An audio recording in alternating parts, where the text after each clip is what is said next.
madaxweyne Trump ayaa waxa uu sheegay in dawladda waddanka Mareykanku ay dhawaan isaga bixi doonto heshiisyada xagga nuclear-ka oo ay hore ula galeen dawladda waddanka Ruushka.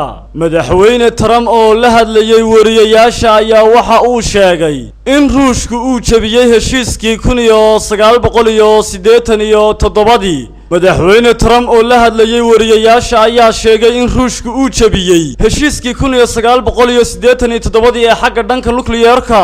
heshiiskaas ayaa mamnuucayay gantaalada ridada dhexe ee gaari kara ilaa iyo masaafo dhan 500 ilaa 5500 oo kiiloomitir. dawladda waddanka Mareykanka ayaa sidoo kale sheegtay inaysan aqbali doonin in Ruushku uu hub samaysto iyagana laga hor istaago. madaxweyne Trump ayaa ku dhaliilay madaxweynihii ka horeeyay ee waddanka Mareykanka ee lagu magacaabi jiray Barack Obama in arrinta uusan wax ka qabanin xilligii uu talada dalkaasi hayay. waxaana hadalladiisii ka mid ahaa Russia has violated the agreement. They've been violating it for many years, and I don't know why President Obama didn't negotiate. Ruushku waxay ku xadgudbeen heshiiskii nuclear-ka.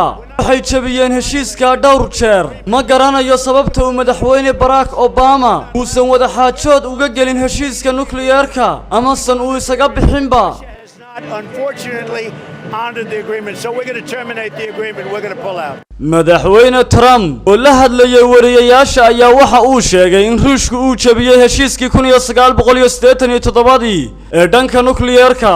taariikhdu markay ahayd 2014 ayaa madaxweyne Barack Obama waxa uu Ruushka ku eedeeyay in ay jabiyeen heshiiskii dhanka nuclear-ka iyo weliba samaysashada gantaalada ridada dhexe. ilo wareedyo ka soo baxay wasaaradda arrimaha dibadda ee waddankaasi Ruushka ayaa sheegaya in tallaabada waddanka Mareykanka ay tahay mid ay dhiirigelisay riyada waddanka Mareykanka, taasoo in adduunka oo dhan uu keligii u taliyo. dawladda waddanka Mareykanka ayaa ku adkaysatay in dawladda waddanka Ruushka ay jabisay heshiiska, isla markaana ay horumarisay gantaaladeeda ridada dhexe ee lagu magacaabo Novator 9M729.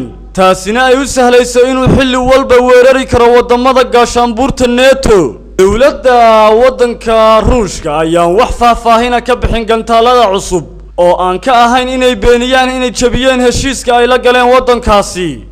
Saciid Axmed Tamreyse, wararka telefishanka caalamiga ah ee Star, Burco.